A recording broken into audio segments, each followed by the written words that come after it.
On disait le Burkina Faso voué à l'ombre, enclavé, sans mer ni pétrole, mais le pays rallume la carte de l'Afrique à la seule force de ses mains.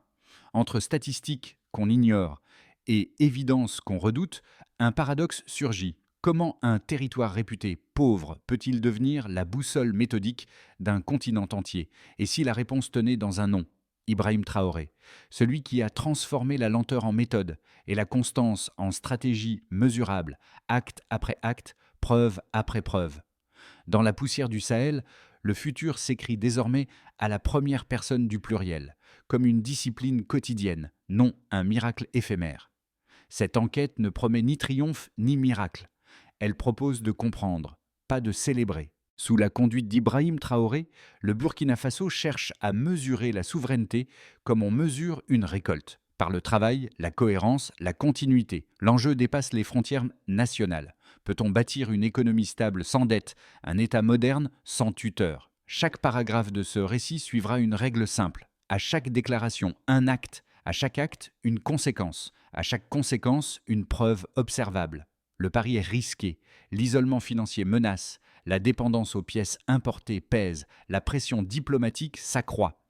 Mais c'est précisément dans cette fragilité que naît l'intérêt de l'expérience. Transformer la contrainte en levier, la lenteur en garantie. Si ce modèle tient, il pourrait redéfinir la notion même de puissance en Afrique. Non par la vitesse, mais par la capacité à se reproduire sans secours extérieurs. Et c'est ici que commence la vraie question. Que vaut l'autonomie lorsqu'elle devient mesurable? La révélation est immédiate. En moins de 3 ans, 10 projets majeurs ont vu le jour sous Ibrahim Traoré. 10 usines, routes, barrages, hôpitaux et réseaux solaires. Derrière ces chiffres, un glissement silencieux. Le Burkina Faso, jadis dépendant, a converti l'attente en action mesurable. Les statistiques parlent.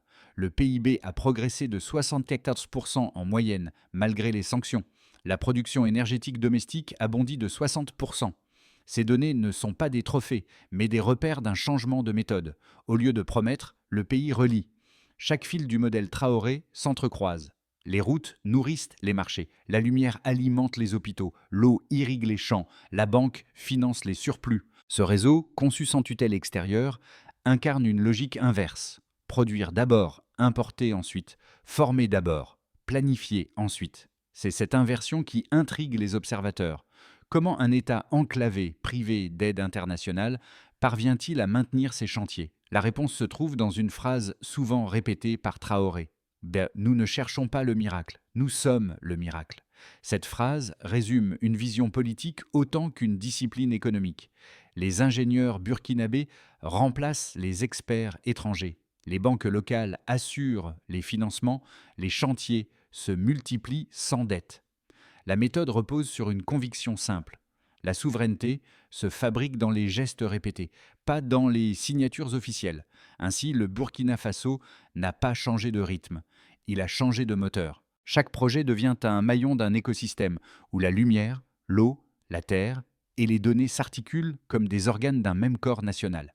Cette cohérence mesurable constitue le cœur de l'enquête. Elle prouve qu'une lenteur assumée peut produire une efficacité durable. L'histoire commence donc ici, entre chiffres et poussière, là où le réalisme devient une forme de courage collectif. Sous Ibrahim Traoré, le récit cesse d'être celui d'un chef solitaire pour devenir celui d'un peuple au travail. L'ingénieur solaire, l'agricultrice de la Red Gold Factory, l'infirmier de Bobo Dioulasso, tous incarnent une même équation. Produire, transformer, transmettre. Leur présence donne chair aux chiffres. Derrière chaque pourcentage, un visage couvert de poussière, un geste précis, une patience quotidienne. Traoré lui-même marche parmi eux, bottes terreuses, voix basse, regard fixe, une posture de compagnon plus que de dirigeant.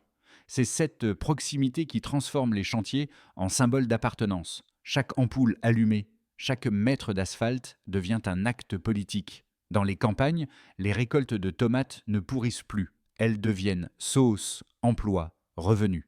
À Bobo Dioulasso, les familles découvrent un hôpital construit par des mains locales. À Yellen, la nuit s'éclaire et les enfants étudient sous des lampes solaires. Ces histoires simples créent une confiance nouvelle, celle d'un pays qui ne dépend plus de promesses venues d'ailleurs. La modernité ici ne s'importe plus, elle se fabrique. Et dans cette transformation lente, la dignité devient une ressource. C'est la première preuve tangible que la méthode Traoré ne relève pas du discours, mais de la constance. Un progrès discret, mais mesurable. Ainsi naît la conviction que la souveraineté ne se déclare pas, elle se pratique. Et si, dans la poussière du Sahel, la liberté se résumait à cette simple phrase « Rester debout, même lentement », tout commence dans un champ de tomates rouges oubliées du monde. Là où l'humiliation économique se voyait en fruits pourris, Ibrahim Traoré fait surgir une usine, la Red Gold Factory, 8 millions de dollars d'investissement, premier coup porté contre la dépendance. Ce bâtiment n'a pas seulement pressé des tomates, il a pressé une vérité. Le Burkina Faso peut extraire sa propre richesse du sol sans qu'un autre vienne l'emballer et la lui revendre. Le jour où les convoyeurs se mettent en marche, les producteurs signent, les coopératives s'organisent, la sueur change de prix, la ruralité cesse d'être un décor, elle devient une chaîne de valeur. Puis vient la route, 120 millions de dollars, une ligne noire qui relie Bobo-Dioulasso à la Côte d'Ivoire.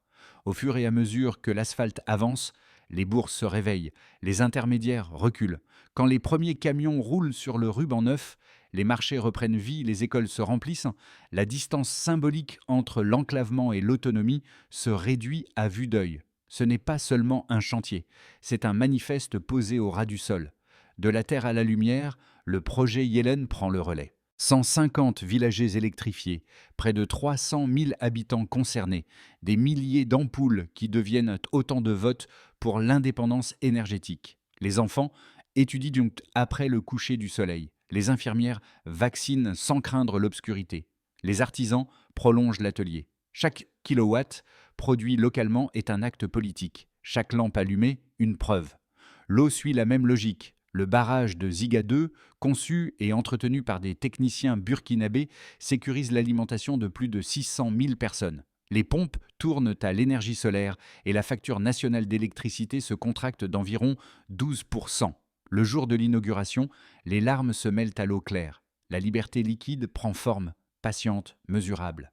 La santé, enfin, ferme la boucle. À Bobo-Dioulasso, un hôpital bâti sans emprunt extérieur pour 35 millions de dollars traite désormais 3 fois plus de patients que les structures précédentes. Les dépenses médicales à l'étranger chutent d'environ 40%. La médecine redevient un service public et non une marchandise. Ici encore, l'investissement reste dans le pays, la compétence aussi. Ces réalisations ne sont pas des îlots, elles s'enchaînent et se nourrissent.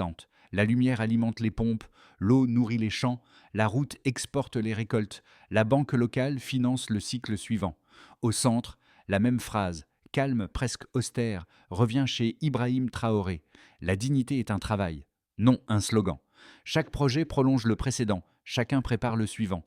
L'ensemble compose un écosystème plutôt qu'un catalogue. Dans ce pays sans mer, la souveraineté avance comme une marée souterraine. Rien de spectaculaire, tout de durable. Le pari est assumé. Mieux vaut la lenteur maîtrisée que la dépendance rapide. À mesure que les machines tournent et que les nuits s'éclairent, non, le récit change de temps. Le Burkina Faso n'attend plus, il fabrique. Et cette fabrication quotidienne, chiffrable et répétée, constitue la chronologie des faits.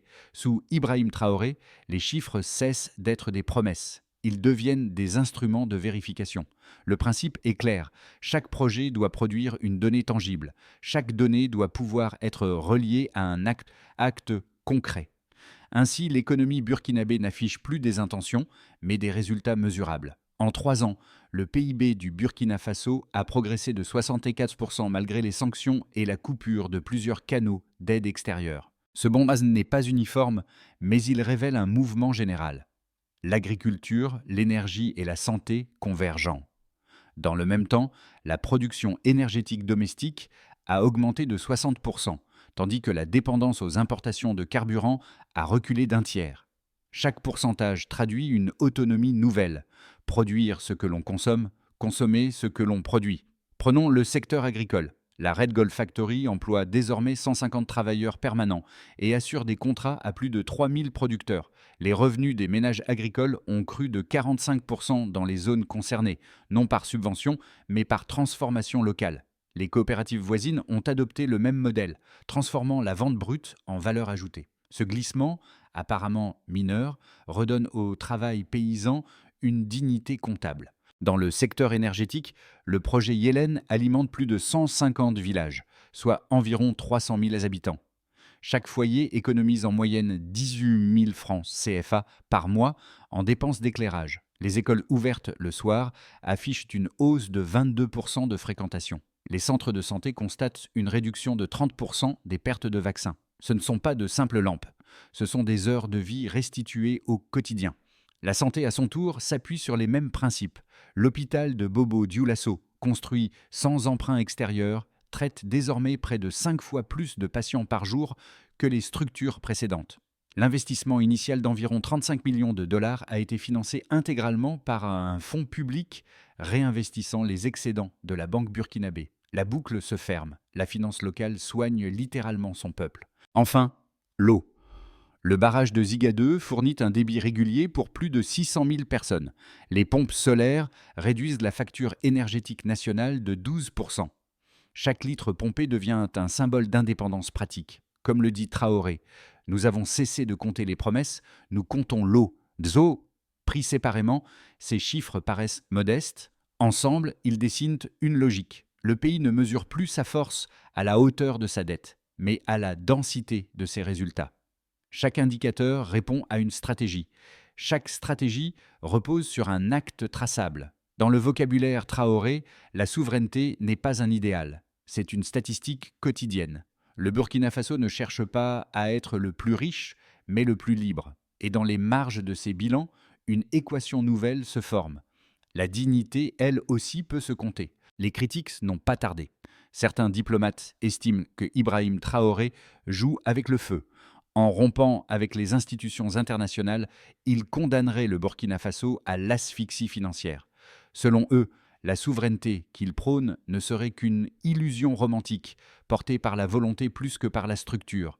Un pays enclavé, isolé, peut-il réellement se nourrir d'idées ? Mais les partisans de Traoré répondent par les faits.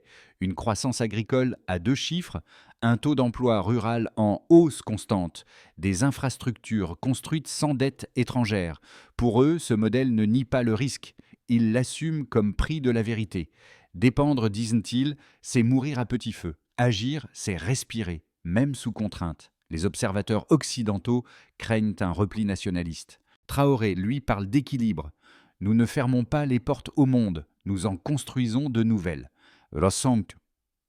Le nationalisme burkinabé n'a rien de conquérant. C'est une stratégie de survie. Il ne s'agit pas d'exclure, mais d'égaliser. Fermer certaines portes permet de solidifier les seuils avant de les rouvrir. Les économistes sceptiques posent une question légitime. Que se passera-t-il lorsque les réserves s'épuiseront ? La réponse de Traoré est directe. Nous aurons alors appris à produire ce que nous consommons. Pas une utopie, mais un apprentissage collectif. Cette posture ne relève pas du romantisme, mais d'une pédagogie politique. Apprendre avant de dépendre. Ainsi, 2 visions coexistantes.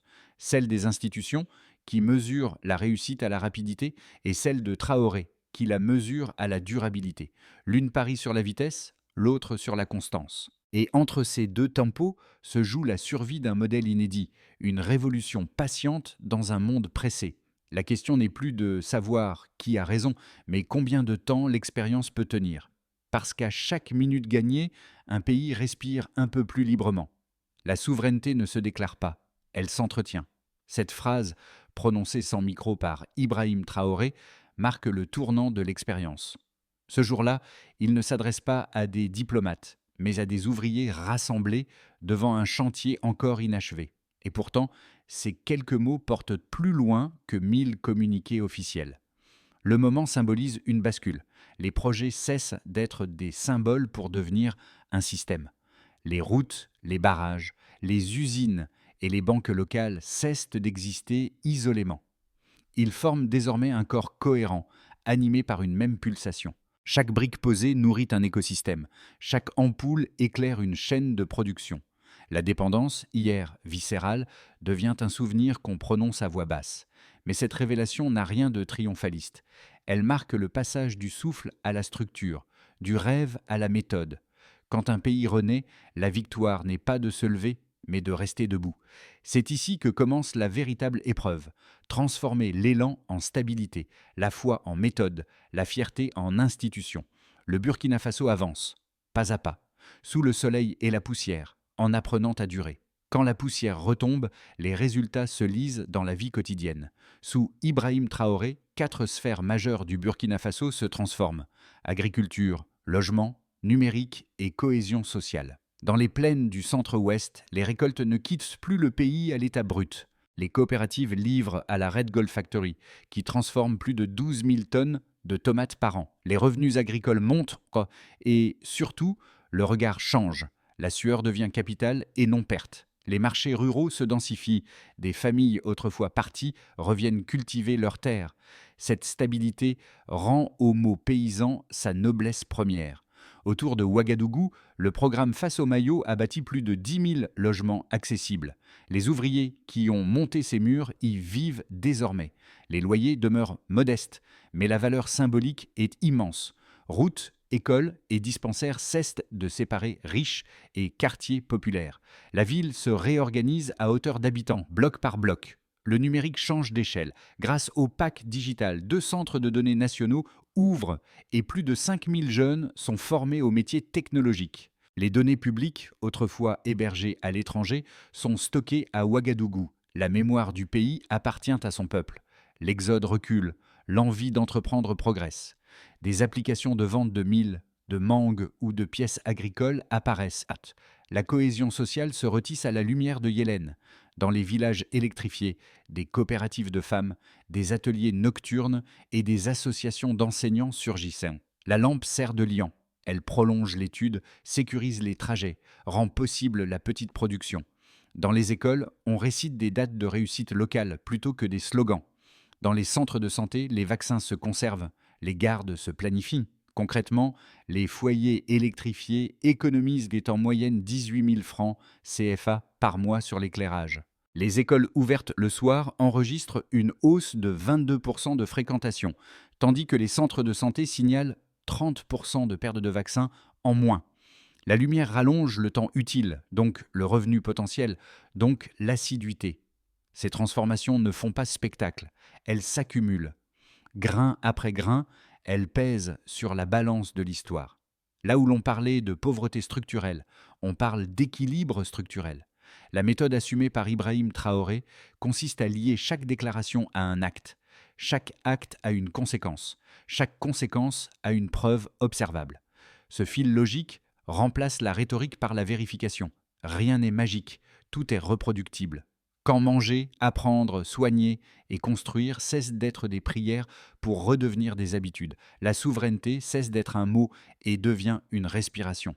L'expérience burkinabé n'efface pas la fragilité, mais elle la discipline, et c'est peut-être là le véritable renversement. La liberté se compte, parce qu'elle se pratique jour après jour.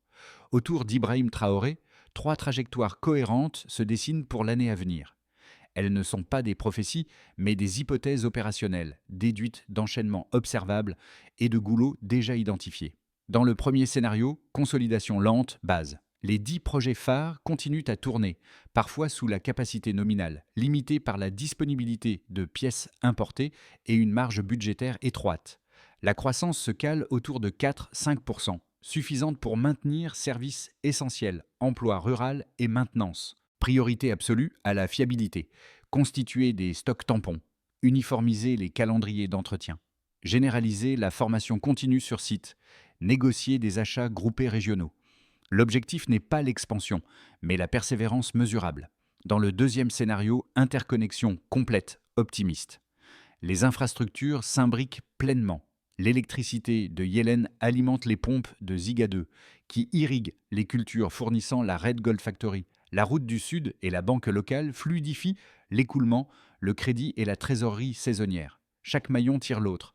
La croissance dépasse 7%, l'emploi agricole double dans plusieurs bassins, l'investissement productif régional afflue. Le risque devient interne, confondre symbole et performance. Garde-fou, tableau de bord public mensuel, audit de coûts, contrat de maintenance pluriannuel et clause de service minimum sur énergie, eau, santé. Dans le troisième scénario, choc de résistance pessimiste, une crise politique, un blocus commercial ou une sécheresse prolongée érodent les gains. Réserve mince, infrastructures jeunes, logistique sensible aux frontières. L'étalon devient la continuité minimale. Mesure, sécuriser eau et santé, lisser la demande énergétique par effacement et stockage, prioriser les transports vitaux, activer des filets ciblés pour ménages à risque, protéger l'approvisionnement en pièces critiques. Ibrahim Traoré le reconnaît. Marcher sans aide est acquis. Courir sans chute reste à apprendre. Les biais à éviter sont les suivants. Surestimer la vitesse, sous-estimer la maintenance, additionner des annonces plutôt que des preuves, ignorer les coûts d'apprentissage, négliger la standardisation des pièces et la qualité des données. En matière de méthode, il est conseillé de, dans les 3 cas, raisonner en boucle de rétroaction plutôt qu'en coût isolé. Une amélioration n'a de valeur que si elle se reproduit, se répare et se transmet. C'est là que se mesure la souveraineté utile, non dans la promesse, mais dans la répétition maîtrisée des résultats. Sous Ibrahim Traoré, la révolution cesse d'être abstraite. Elle s'incarne dans la vie quotidienne. Dans les campagnes, les agriculteurs voient leurs revenus se stabiliser, leurs enfants étudier le soir grâce à Yélène et leurs récoltes circuler jusqu'aux marchés régionaux. La pauvreté longtemps perçue comme un horizon fixe devient une variable que l'effort peut déplacer. En ville, la transformation change la texture du quotidien. Les habitants des nouveaux logements, face au maillot, découvrent que la dignité se mesure aussi en mètres carrés bien construits. Des quartiers jadis marginalisés accèdent aux mêmes routes et services que les zones administratives. La distance sociale se réduit au rythme de la lumière qui s'allume dans les ruelles. Pour la jeunesse, le pack digital agit comme un signal. Les étudiants formés à la donnée, à la maintenance ou à la programmation créent leur propre micro-entreprise. Ils exportent du savoir au lieu d'exporter leurs rêves. Cette bascule mentale est peut-être le plus grand succès du modèle Traoré. Transformer la résignation en impatience productive. Même les anciens, longtemps sceptiques, reconnaissent que quelque chose a changé. Ils voient dans cette lente montée en puissance une revanche morale, celle d'un pays qui prouve qu'il peut bâtir avec ses propres outils. Chaque geste répété devient une preuve. Le Burkina Faso n'a pas effacé la fatigue, mais il l'a rendue féconde. Et dans les visages poussiéreux, la confiance s'installe comme une habitude nouvelle, celle de se sentir partie prenante d'un avenir mesurable. La souveraineté ici n'est plus un mot de discours, c'est une manière d'habiter le monde. Pour Ibrahim Traoré, la victoire ne réside pas dans l'élan, mais dans la structure qui le prolonge. Le gouvernement a formalisé une feuille de route en 5 axes, pensée comme un système mesurable, réversible et transmissible. Concernant le premier axe, production locale obligatoire. Chaque ministère intègre un quota d'approvisionnement national dans ses marchés publics, avec clause d'exécution et pénalité. Objectif vérifiable. 60% des contrats attribués à des entreprises burkinabées d'ici 2026, suivi par tableau de bord trimestriel. Concernant le deuxième axe, formation et transfert de compétences. Les équipes de Yélène et de Ziga 2 forment des techniciens régionaux capables d'assurer maintenance, diagnostic et standardisation des pièces. Les chantiers deviennent écoles, avec certification interne, tutorat et plan de relève sur 3 ans. Concernant le troisième axe, administration numérique. Grâce au pack digital, certificats, factures, micro-prêts et demandes agricoles basculent sur mobile. La traçabilité réduit délais et coûts. Des registres horodatés rendent l'action publique auditable et opposable. Concernant le quatrième axe, financement souverain. La banque burkinabé sert de colonne vertébrale. Ligne dédiée pour agriculture, eau, énergie et logement. Réinvestissement automatique des excédents dans un fonds de maintenance pluriannuel.